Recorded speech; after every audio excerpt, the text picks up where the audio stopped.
I forgot the something. Naku leader gives him just a bag of corn kernels and says, "Here you go feed your people." He gives him a literal handful of magic beans. I can't help thinking, somewhere in the universe, there has to be something better than man. Has to be.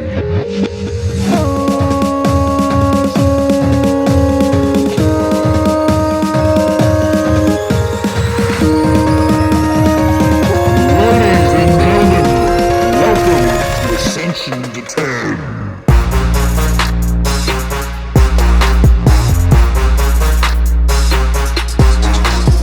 All right, are we doing this? We're doing it. Back for another show. Hope everyone's enjoying themselves. Again, thanks. Shout out to Bryan for the wonderful introduction. Nice. I have an audience right now. Nice. Well, at least we have an audience of a couple. They thought that was really funny. They're laughing at me. Nice. I'll have to redo that Yeah, one. thank you, Bryan, for the intro. Maybe, I don't know. Maybe we'll get him on for next week. Maybe we'll get him. Who knows? Maybe not. He's elusive. He is. I mean, he's a busy man. He might be running out of excuses, though. If he's not on next week, he just doesn't want to be a part of this. Yeah, I get it. Totally. As a reminder, I'm Spenny. He's JAD. We started this podcast because of a little show called Ascension that our friends didn't watch, and I'm the only one that did. And this is sprouted from that. So we talk about movies, mostly sci-fi, but apparently this week we're not talking about sci-fi. No, we still are. It still meets the criteria, and I'll tell you why later. Okay. Fine. Yep. Sure. Whatever. So we're sticking to the script here. Okay. Cool. And speaking of which, last episode, our movie was about John Carter. Yeah. And we had a little bit of a story as to introduce the topic. You know, like, we've been friends for a long time, and we both remember different events. Both of us thought that the other suggested the movie when it came out in 2010 or something. Neither one of us saw it, and we've remembered it wrong the entire time. That theme continues this week.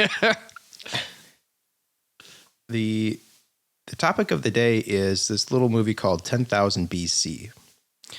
This premiered March 7th, 2008, which means this premiered when we were sophomores in college. Yeah. Right? Mm-hmm. Now, this was surprising to me because a bunch of our friends, we went to see it in the theaters together. But this was at a time when we were all in different schools. After high school, we dispersed across the Midwest. And so our friend Matt, this part of the story is very clear, unlike last week. Yes. This friend Matt. We can agree on this one. Yeah. Hyped this movie up.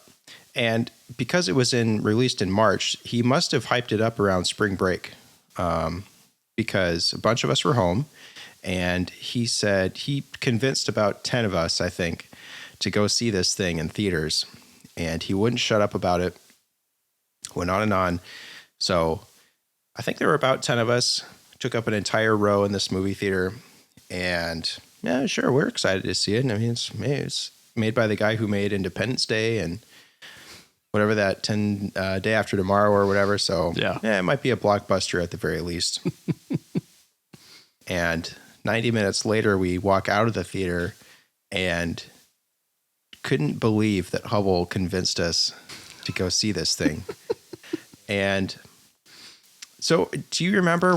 I was there? Not. Kendra, my wife and I talked about this, and apparently we saw it on spring break too. Okay. At a different theater.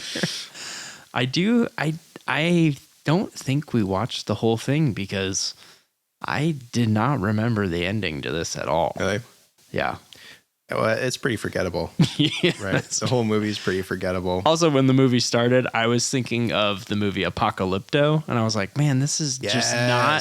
This is not. That's what I thought of. Yes. I was like, this isn't going how I remember. And I was like, wait, the Apocalypto was really good. So when did that come out? That came out in 2006. Yeah. Oh. Okay, I think, subconsciously thinking the exact same thing the entire time I rewatched this, and I kept because it's almost identical, right? In terms of, I was waiting for the scene where like he's running away, like they're shooting arrows at him or something. Isn't there a part like that? Yeah. Well, or maybe I'm. Yeah, that movie was more of a. That was actually a good movie. It was a good movie, and it was more dramatic, and it was told some kind of similar story of going away and coming back, right? Yep. Yeah. And this story is, it's hard to really say what it's about because it's so it was the most underwhelming in every sense. The expectation rewatching this was so low that it was just like, meh. I mean, that's maybe, when it got over, I was just like, meh. Yeah. Well, yeah. Wow. Okay, let's dive into it then. 10,000 BC. Yeah. Do you want to give the high level synopsis, and then we can dive line by line? High level synopsis is a mountain tribe of humanoids, early humans. Yagals. Yagals. Well, anyways, they're this community of mammoth hunters, hunter-gatherer type tribe. One of their members gets stolen, becomes a slave, and to build the pyramids at Giza, and a basic strike force is sent after them, and to retrieve their lost people, toppled an empire in the meantime, and came back. So that's the overall story. That's good. The title, we have to start with the title. 10,000 BC. So 12,000 years ago, this bit of forgotten history, I think, that didn't survive any record books. It's amazing. Or managed to escape any anthropological and archaeological discoveries. I mean, it's impressive because this was like the merging of the Ice Age and pyramids being built colliding. So, yeah. So I put together a short list of dates that I found on Wikipedia. Oh, ooh. That you should keep in mind when listening to this plot. Okay. A big deal is made about men on horseback. Okay. Horses were first domesticated around 5,000 years ago. So about 3,000 BC. The Great Pyramid at Giza was roughly about 4,600 years ago completed, which would put that at 2,600 BC. Steel was made about 4,000 years ago, about 2,000 BC. And woolly mammoths, which are actually a pretty big plot point. Now, this was surprising to me, and there's some the internet, the very limited research that I did. Yeah, and I'm not. We don't do too much research. We don't dive too dark. It is possible that there is some evidence to suggest that mammoths were around at the same time that the pyramids were being built. However, I think they were up in the Arctic Circle. Okay. So nowhere near Egypt and nowhere near, I think they were on some islands actually. So there was this pretty significant barriers to put them in Egypt, which will be a plot point later in the movie. Yep. So keep these things in mind as we talk about the movie 10,000 BC. 10,000 BC. The movie starts. I say this movie started almost identical to, in my mind, John Carter with like a voiceover talking, talking about Ariel. the balance of this great thing coming for them. Yes. The girl with Yes. blue eyes. Yes. There are portents. There's something ominous in the future. Some bright, some mostly dark. Mm-hmm. And it starts with an aerial shot of the mountain scene, some people in the background milling around. It's very cold. Looks very cold. Looks cold, yeah. And it's snowy. And yes, the voiceover talks about how these people basically live to hunt mammoths. Monarchs. But the mammoths every year, every season are becoming harder and harder to find. And there are fewer of them when they do find them. Yeah, it seems like And they they don't know wait. why. They wait for them and they come back less and less. Yep. They actually don't go and hunt them. Yeah. Yep. And randomly, unbeknownst to any tribe, a little girl with blue eyes is discovered, her village having been ravaged by men on horseback. Four-legged demons is what they call them. Four-legged demons. I also looked this up about blue eyes and its introduction into the human species. And this was roughly about, at most, 10,000 years ago, which would be about 8,000 BC. But I think the principle applies here in that it was very surprising. In the story, she's kind of unique. Yeah. She's completely unique in that she has blue eyes. And yeah, you give or take a couple thousand years. An interesting plot point that might check out. Well, I think they took some liberties with time, as you've kind of laid out. Yes. Which brings me to my point about this being a sci-fi movie and that it's some kind of an alternate universe where all these things collide and things happening on the space-time continuum that overlap each other that otherwise wouldn't. The fabric of space itself folded in on itself. Sure. To align these events. Well, we're reviewing it, so I'm going to allow it, whatever you want to say. We'll allow it. But, I mean, the big thing on this, too, is after they kind of do that introduction, you learn of Old Mother, who's kind of this, I don't know, oracle-type being of the tribe. And she tells of this great warrior that will arise and marry the girl with blue eyes. And the Yagals will no longer be hungry, the tribe. Oh, I missed that part. Yeah. I think I was already uninterested. And so I missed that point about that. But it's like, but after that, it's all of a sudden, so one of the boys, his name's Delay. His father is the leader of the tribe. And he immediately is like, I can't wait for that to happen. I'm just going to leave. See ya. See ya. He just leaves. Yeah. I mean, at the time it's fairly unexplained who he even is. Yeah. And he pulls one of his friends aside and says, bro, I'm out. I gotta go. He doesn't even say what his mission is. He says wants him to tell them that he abandoned them, basically. Yeah. He wants to be hated in memory so that no one goes looking for him. Right. And so, well, yeah. And then, so his son becomes an outcast. Yeah, the dad rides off, and then the next scene is like the kid's grown up, right? Like middle school. And there's just a bunch of boys with no clothes, with no shirts on in the snow, just playing and fighting each other. Well, they were doing spear practice. Throwing their spears at a target that was less than a foot away from them. Start small. Got excited when they hit it. And then there's another time jump, right, where they're then adults. Yeah. And they're on the mammoth hunt is about to start.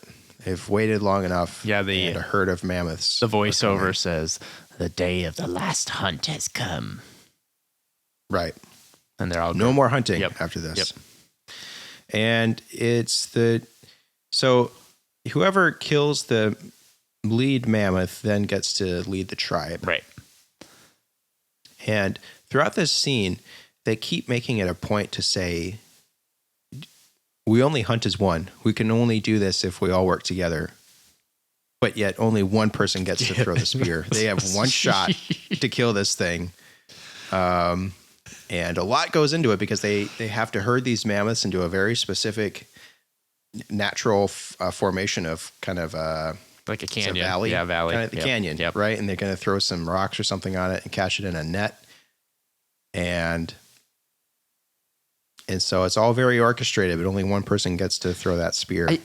The part that I made note on is, so they all get ready, and then there's the one guy that just army crawls.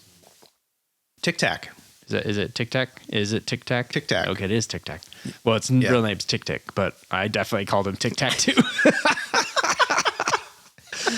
But then he just like stands up and is like, ah, and then the mammoths take off. Yeah. So I thought that was funny at first too, because I thought they take all this time being quiet, and they paint their bodies, which I'm guessing is to maybe mask their smell or something. And what struck me was odd is that they take all this time to get as close as possible to these mammoths, and then they just scare them away. Yeah, I just didn't get it. It was like they had two conflicting strategies. Like, well, first we're gonna crawl up on them, see if we can get them. Rah! Oh, that didn't work. Let's just chase them. Well, okay. So what actually happened was they positioned themselves so that they would run away into that canyon. Well, yeah, I know. I get it now. But really, okay, yeah, I just thought it was funny. It was just a weird way to. I mean, if you just ran at them, wouldn't they have just started stampeding away? Right? I don't know. Yeah. Well, anyways, but so the woolly mammoths run towards the canyon, and they have a trap set up. It's a big net, right, to capture the. It's just a net, and it's a big net with rocks that hold it down. And they just they have to capture the big bull or something. Yeah, they have to catch the biggest one or the bull with the net. But of course, the net breaks. Yeah, the net breaks, and then I don't know, the main character Delay, he gets caught in the net and is drug away from the rest of the people, and they're saying, let go or whatever, and he can't. But it makes it looks like he's hanging on because he's brave enough to do so, to finish the hunt. Right. And anyways, he eventually kills the thing because it falls on a spear or whatever. And so he's named the tribal leader. He claims the woman in the white spear. Yeah, the white spear that's such a big deal that no one uses. Yeah, I know. Right, it's not used for anything. Not even the hunt. Right, it's not used. It's the one time you'd use it. Yeah. You inherit this thing through acts of bravery to do nothing with it. Okay, but anyways, so he does that. He kills it, and like everyone's like, "Oh yeah, you're the leader now. Like, good job." Like even his rivals are like, "I support you." Blah blah blah. Yep. The one thing I was wondering about, and I wrote, is do they just live off one the whole year? Like they killed one mammoth. It's enough. They had a couple dozen to choose from, right? And that's it. They were complaining about how there aren't any mammoths, and they get. I'm worried about food. A lifetime supply of mammoth stuff, and they barely get one. Yeah, I don't know. Well, yeah. Well, anyway, so he gets that, and then he goes and sees Tic Tac in the. Yep. And he's like, I didn't kill it honorably, or I didn't kill it myself. I wasn't actually hanging onto the net. I was trapped in it. So he has to give up Evelyn, the woman, and he has to give up the spear. Yep. She's the one with the blue eyes. She's also grown up. Yeah. Yeah. If we didn't mention that. Yeah. Sorry. Yeah. Good point. So he gives it up, except he doesn't say he gives it up. He just gives it back to Tic Tac and then doesn't say anything. He's kind of brooding in the rocks by himself. Yeah. He literally just is sleeping on a hill in the winter with. Yeah. They specifically say it got insanely cold right? The snow came and it got insanely cold, and homie's just chilling out in the rocks by himself. Everyone's cuddled up in the tents and stuff, and he's just by himself. But the demon people come. The four-legged demons come. And they ransack the village, kill some people, take a lot of them prisoner. Yep. And I think the main oracle dies, right? Oh, no, she doesn't die. No. She died. The original one died before when the little girl showed up with the blue eyes, she gave that prophecy and died. And then, so a new oracle. The new old mother. So because actually I don't even remember that part. There. So yeah, it doesn't matter. But really long story short, Evelyn, blue-eyed girl, gets taken by the demons. Delay's chilling up at the top of the hill. He's like, "Oh, I got to go down there and save him."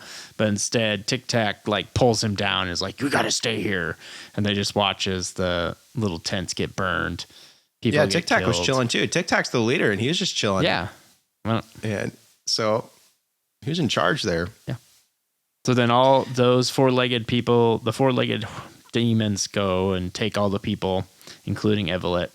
And then they're kind of sitting there, and Tic Tac and Delay are deciding what they're going to do, and they're going to try and follow them.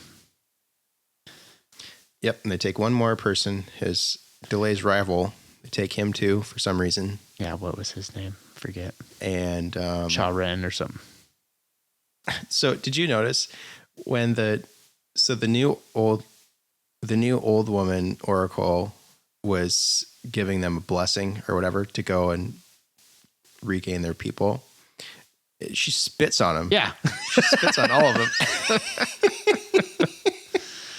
I don't know, man. She just spits in their faces and tells them to get out. But those three take off, and there's one of these younger kids following them. His name's Baku. Like he's like trailing them, so they don't know he's there.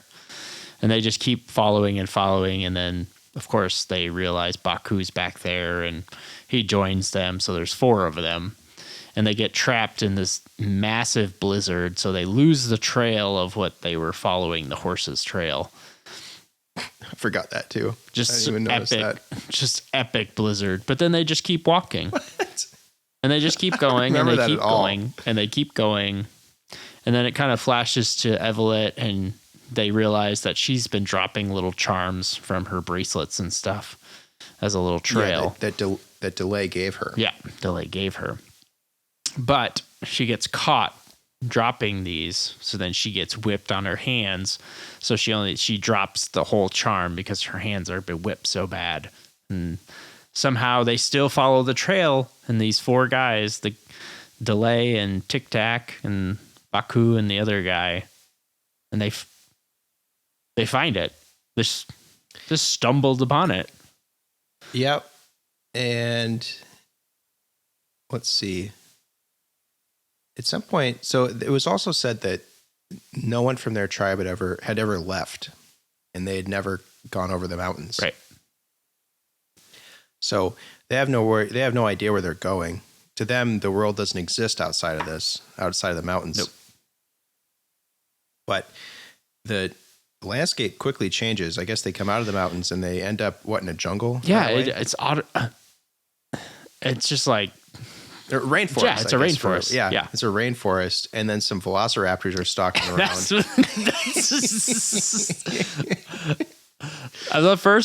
They get into this lush jungle, and they have like literally caught up to these bad guys. Like they're in the same jungle. Like they get to the jungle at the same time as the caravan, and then some velociraptors come. That's what it looked like. I thought it was a pterodactyl. Like it looked like it came flying in. Yeah. I should also say that during this point when they were traveling across the mountains was some of the worst green screen I've ever seen. Did you notice that? Yes. It was like pieces were. What was with that? It was confusing too, because I'm pretty sure there is one shot of them actually filmed at some mountain range where there's snow. Yeah. There's one real shot, but the rest of it is all green screen, where they're trudging up these treacherous mountain passes. And, I get that. It's probably hard to film, but maybe just, I don't know, film more on location where they did film. Yeah, I saw that too. I made a note of that. Because what they do is set up this entire production for one 20-second scene. Yeah. In the mountains. And then like, we'll just do it back in the studio. That's funny. Okay, so they meet up in the jungle, and then Delay is anxious to free Evelyn because he can see her, and Tic Tac says, "Just wait, homie," and he doesn't. Right, He goes and saves her. Yeah, he thumps the big ogre. There's one guy that's just like a big ogre in the caravan. And so Delay saves everyone, and then the Velociraptors come back, and then they all get captured. Yep. Except for Delay and Tic Tac and stuff. They're not velociraptors. They're not pterodactyls. They kind of look like giant emus, and they kind of look like the thing from Up. Oh, you're right. Yeah. So, but not colorful. Ostriches or something. But they're, I don't know, 20 feet tall or something. And with a beak that could just destroy you. But yeah, they all get But the scenes of that were, how in Jurassic Park 2, when the Velociraptors are going through they're walking through that tall grass. Yeah. And the Velociraptors are coming through. You can't see them, and people just kind of get sucked up. Yep. That was the exact scene, or at least that was the inspiration, at least atmosphere of it. Yeah. And it turns out they were just some ostriches or something. Yeah. So Evelyn gets captured again, and Baku, one of the guys with them, gets taken as well. And the other guy. And the rival. That's right. So it's just Tic Tac and Delay. And Delay. But something happens to Tic Tac. Did he get stabbed? No, that's later. Oh, okay. Well, no, that's what happened. He gets hurt. Delay literally is carrying him across. Now they're out of the jungle, and now they're in a desert, and he is just dragging him on bamboo, whatever, I don't know, sled? Litter. I think it's called a litter. Okay. And he's just dragging him across. Yeah, so they go from Arctic mountains to rainforest to desert in the course of, I don't know, looks like he was walking for a week or so. And they come upon another village that had been burned. Oh, no, hold on. So they get to the desert. They stop for the night. They make a fire. Delay takes like one of his knives or something and sears the wound that Tic Tac has. And then he tells them, "I'm going to go hunting because they need food." Yeah, because they're starving. So it's dark. They're hunting. He's running around chasing, I don't know, antelope or something. Yeah, antelope. It's something that he's never seen before, right? Yeah. And they're so far away from him too, right? Yeah, when he starts running away from us, like you're gonna catch him. But he falls into a pit, and just by chance, he falls into a pit that has a bunch of spikes in it, but he doesn't land on a spike. But there's a bunch of dead animals that are falls right through the spike. Right next to him. But there's another thing down there. It's a saber-toothed tiger. Yep. He's trapped. And then monsoon starts. Yep. Pouring rain. And so that tiger is going to drown. But Delay saves it. Yep. And it doesn't eat him. It just kind of yeets itself out of the pit. Delay gets himself out of the pit. Did you notice when Delay got out that it's bone dry in the desert? Yeah. Yeah, a monsoon just rolled through, and then it's just bone dry. The same exact scenery as the previous scene. We should also mention that during the kind of more dramatic points of their journey, the oracle that was left at the mountain village is, I don't know, quantum entangled with all these events, and she's basically living through the whole thing. Yeah. And so when one of them gets hurt, she gets hurt. And that will become even more apparent later on. Yep. But first they see smoke. Get to another village. Right. They see smoke and they're like, let's go over there. Yeah, let's check it out. It's a village. And I mean, it's a village, and then looks abandoned, right? When they walk in. Yeah, it looks abandoned. And the people then come out of the corners and we're going to attack them because they were just attacked by strangers. And who should come in and save the day but that tiger? Saber-tooth tiger. I guess goes face to face with Delay, and then he's like, "Oh, I remember you." Yeah, buddy. And I don't know. That's basically a sign. That's that tribe's prophecy is a stranger coming and going face to face with the tiger, and it being them being chill. Yeah, and the tiger just leaving. So he's this prophesized Outlander warrior come to save their people now because they've also been affected and had people taken by this slave caravan. And they also speak his language, which turns out his father had met these people and been living with them, teaching language. So that's how they knew how to communicate to each other. So we learned that the tribe leader was one of his good friends and was taken. At some point. And by the same people. So they have a history of, this tribe has a history of having people come on horseback and taking their people. And they showed Delay there's that stone, shows the man who speaks to Speartooth. Yeah. And it turns out they think Delay is that because he was able to talk to them. Yep.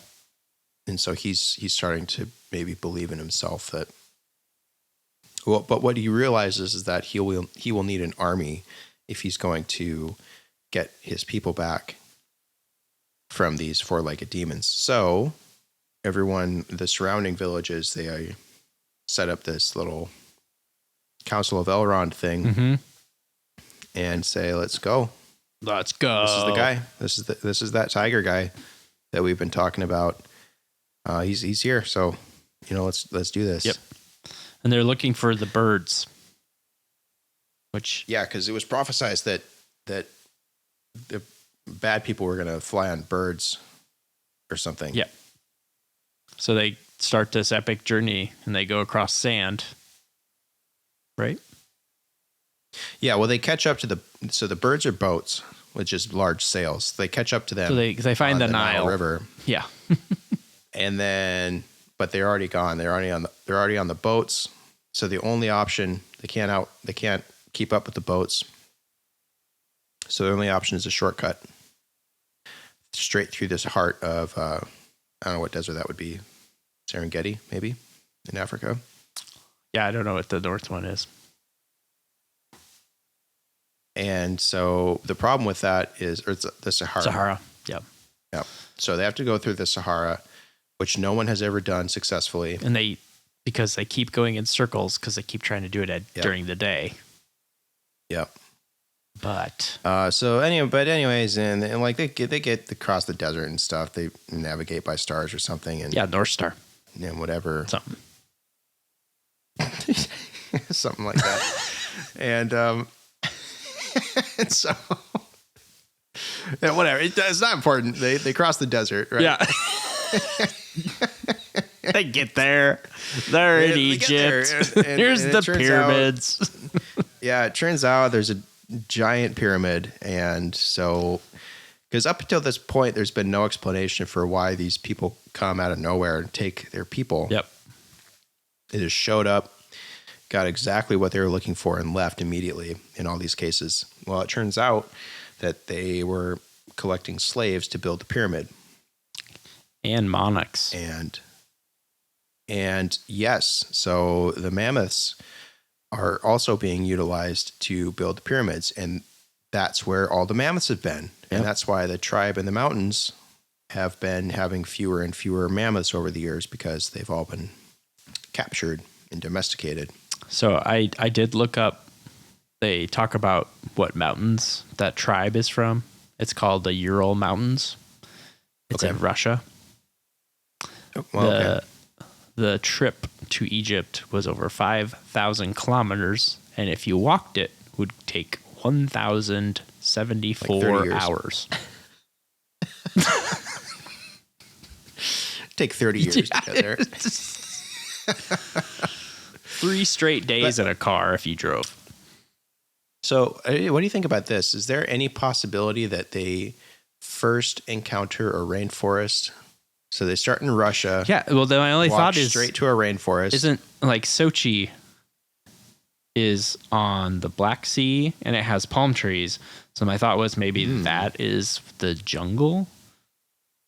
And then after you get past that Black Sea, I think it is mostly arid climate. So you wrap straight, you go way far west into the Sahara. Yeah. And then come back north. Because you go down there and then you're going through like Turkey, Iraq, Syria, Lebanon. Oh. So, yeah, I mapped it. Very interesting. Okay, this is checking out. Yeah, so it made sense, but they just went through a lot faster. I also wanted to know where their coats went from the cold. All of a sudden, they just didn't have coats anymore, but that's here nor there. They had sandals. They picked up sandals at some point. Yep. So they realize that they are outmatched. This is not possible to take down this this machine of an operation that they have going on. Right. The only way to do it would be to have the slaves uprise and revolt because there's plenty of slaves. And combined with their army, they could do this. And turns out that they call it the God Emperor, I guess. Yeah. The person in charge of building the pyramid. Now this is I think the best part of the movie is the fact that they never show him. Yep. And he's only shrouded in mystery as to appearance. The appearance he has all these, gives a super tall and... Yeah, he has all these weird looking acolytes and stuff that and sub priests that grovel at his feet, and then he has these weird blind people or something that take care of him. They're all albino, weren't they? Yeah, something like that, but they were blind too for some reason. Yeah, that was interesting. And so they I don't know what happens next. They infiltrate. He comes out and he is mad about the progress, so they sacrifice someone. So they just threw one of the slaves off the edge and walks away. And one of the things I made a note of is they said in one of the over talks is men cannot bring down gods. So these people are afraid of him because they think he's a god. And then Evelyn is sold off to a fat merchant guy, I think. At this point, it was kind of just confusing because Delay also sneaks in to the prison, and that's where he's rallying the troops to get the army established all at the same time. Yeah, what he finds in the prison was one of these albino people who was very close to the emperor, who had inside information that the only way the emperor can be killed is when the mark of the hunter has been observed. And Delay doesn't have that. He doesn't have any weird scars or anything. Mm-hmm. So Delay thinks, oh, geez, I'm not the guy. I can't do this. And I don't know, they find someone that they killed or something and to get into prison, and then they have to leave. And then some scouts tail them back to where the army's camped out, and then they were going to go tell the army. And then Tic Tac says, "Nah, I got this." This is the one time we saw. This is the one time we saw something sweet. Tic Tac just launches a spear 100 yards into one of the guys in the back, which was really cool. But then one of the guys that he had thought he killed was not dead yet and killed him and stuff, and so. Tic Tac was a baller. Did 1v3. Anyways, Delay gets the white spear, which again does nothing. And because Tic Tac is dead. So he gets the spear back. Now he has to go get Evelyn. in the meantime, so Evelyn was getting traded. She was getting her hands traded or whatever, and yeah, finally she ends up with the god, right? And they notice something on her. That's why.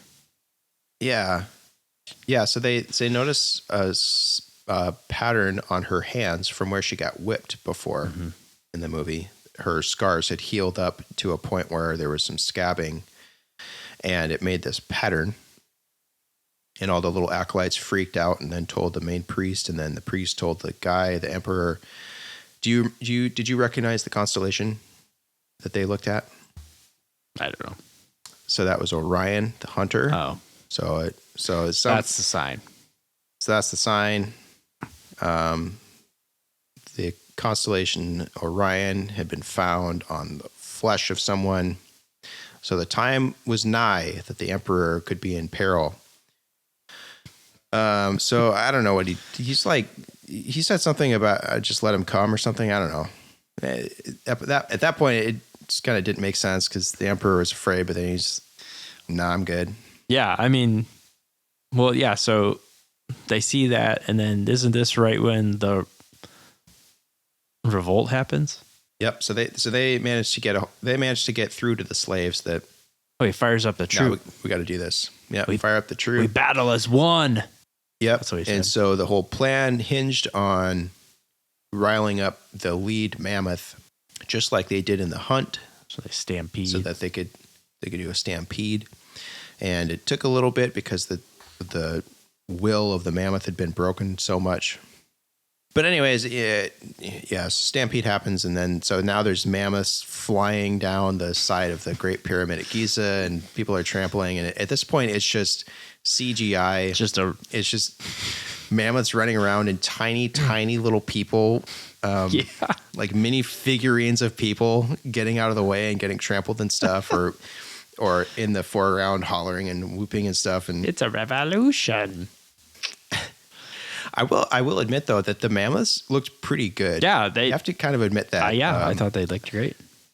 I think all the budget was tied up into those mammoths, and then they had nothing left to figure out what to do with the rest of the movie. Yeah. I mean, it all builds up to this. Yeah. So they knocked everybody down. The king, the god, emperor has nobody left. So they're around the temple. And DeLay's got his huge army there, and they're negotiating back and forth. And he basically says, I'm going to kill Evelyn. And he's like, okay, I can't do this. I need Evelyn. Gotta give up. Gotta give up. But then he says something, really ticks him off. And he just launches a spear. So the white spear, actually. So yeah, finally, this is where it comes into play. So he launches that thing, and it soars and spears the God Emperor. And turns out he's just a man like anyone else. He can bleed and die. He pulls a Leonidas on this guy. Yes. Roughly the same time period. Yeah. Right? In terms of, that was 2006 or something, right? Basically the exact same scenario. Except this time he smokes him. Yeah. Kills him.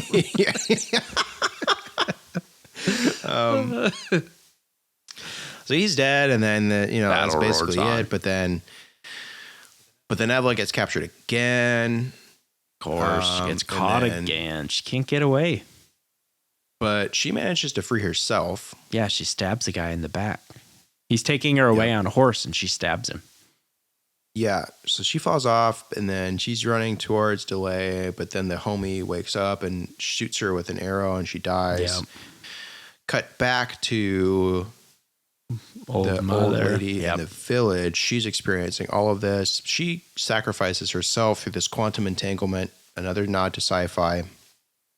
It all comes full circle here. This is a sci-fi channel. She comes back. She did some sci-fi stuff, alternate parallel dimensions, and so Evelyn or whatever, who cares? She wakes up. She wakes up. Back. It doesn't matter. She's back. Who cares?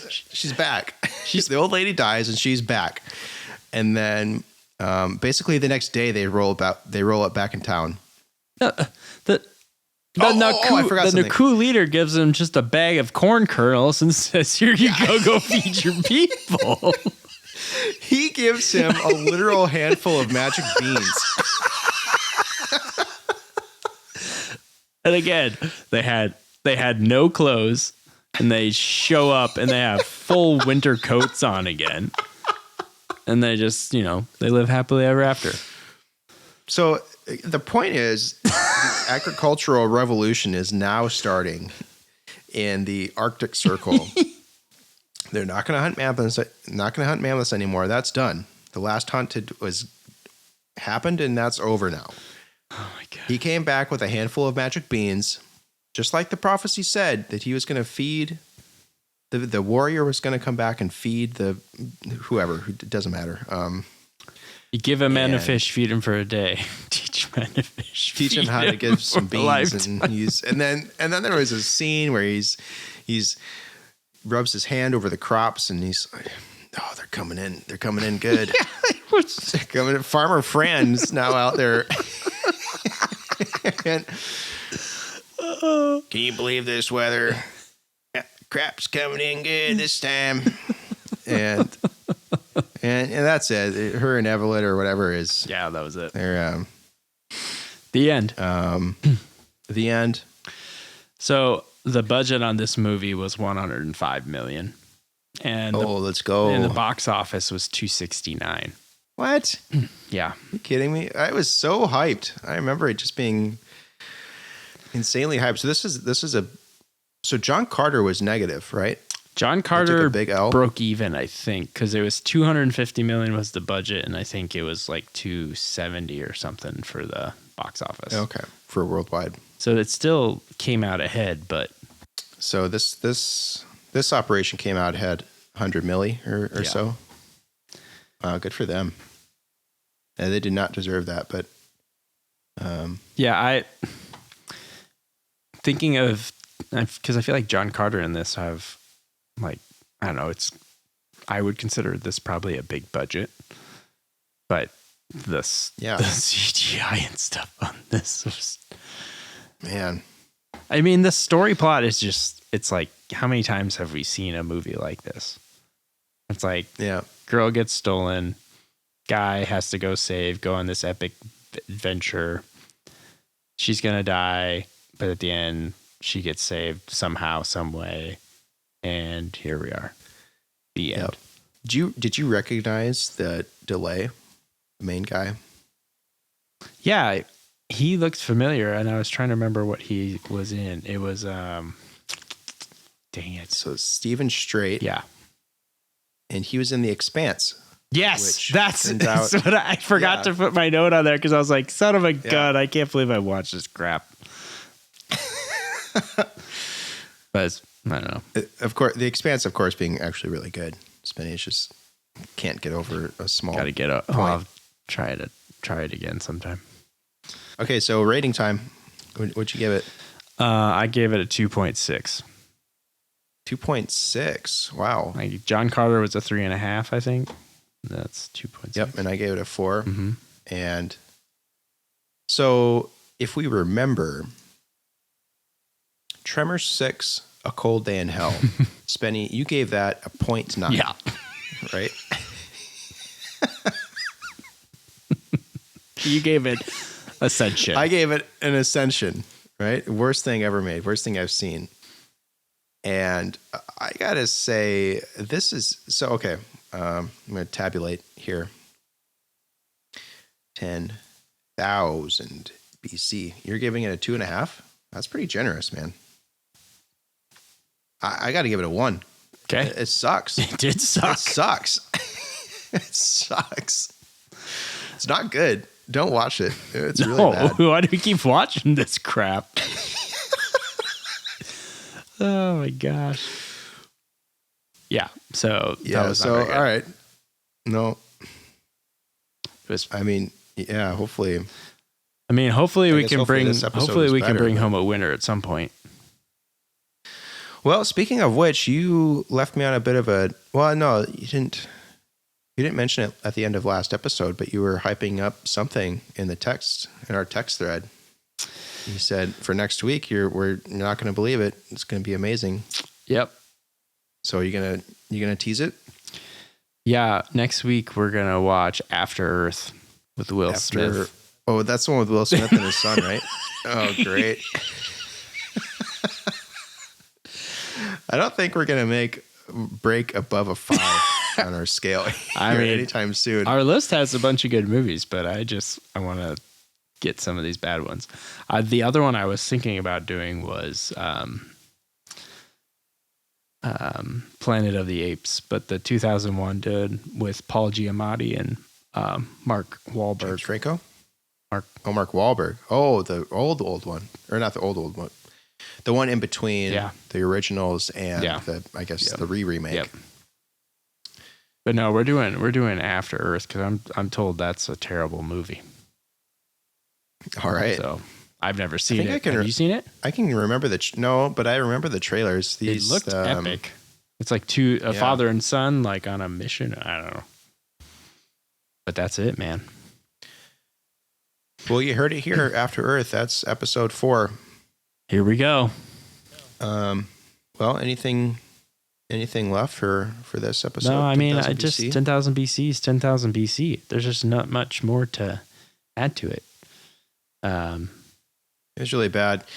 I mean, it does serve as a great memory for us, though, given the circumstance of when I guess a few of us saw it, our friend hyping it up and just only leading to disappointment. Well, I mean, apparently I saw it too, and I was like, there's a lot I did not remember. So either we left or it was just walked so out. Bad.